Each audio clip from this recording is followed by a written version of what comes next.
It's the United Nations week, everybody. Are you guys excited? Yeah? Yeah. Well, clearly, it's because you don't live in New York. But the United Nations General Assembly can be an exciting affair, right? It's the only time all the leaders from around the world come together to try and solve the world's problems as one. It's also a time when they try and throw diplomatic shade at each other, which is so much fun to watch. Because basically what will happen is one leader will say something crappy about another nation, but there's always a delay for the translations, you know? So it's like someone will be like, the world cannot keep its eyes closed during this genocide. Well, I mean, maybe the Spanish can. They nap through everything. Oh! Now,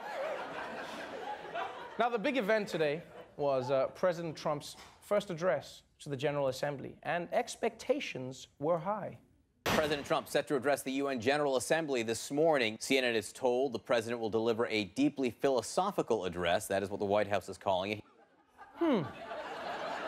Trump and deeply philosophical are two things that I never thought I'd hear in the same sentence.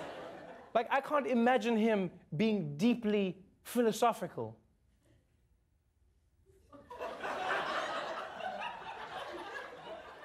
I often ponder, is there a life after death?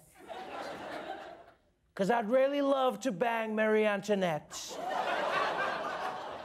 Ponder.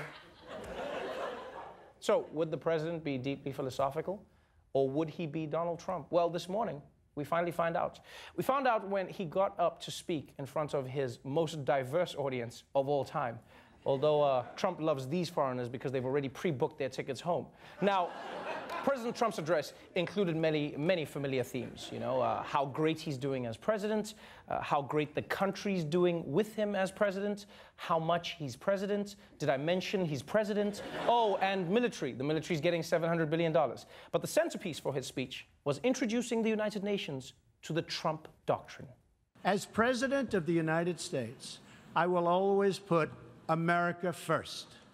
Just like you, as the leaders of your countries, will always and should always put your countries first. If we are to embrace the opportunities of the future and overcome the present dangers together, there can be no substitute for strong, sovereign, and independent nations. The only way to grow together is to grow apart.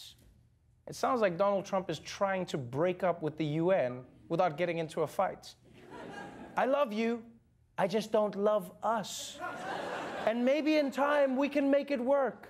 By the way, this is my fiancée, Russia.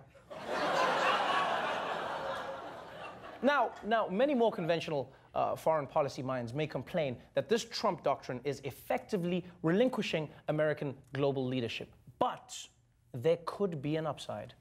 In America, we do not seek to impose our way of life on anyone. We do not expect diverse countries to share the same cultures, traditions, or even systems of government. Wow, look at you, Donald. Oh, yeah, that's different.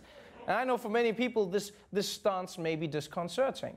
But from a global perspective, it is refreshing to see an American leader who's not going to dictate to the world. In fact, Donald Trump almost wants nothing to do with the world.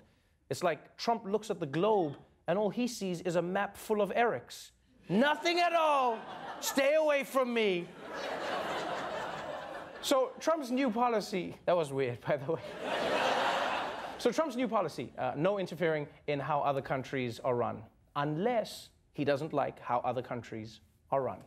The problem in Venezuela is not that socialism has been poorly implemented, but that socialism has been faithfully implemented. We are prepared to take further action if the government of Venezuela persists on its path to impose authoritarian rule on the Venezuelan people. Nailed it.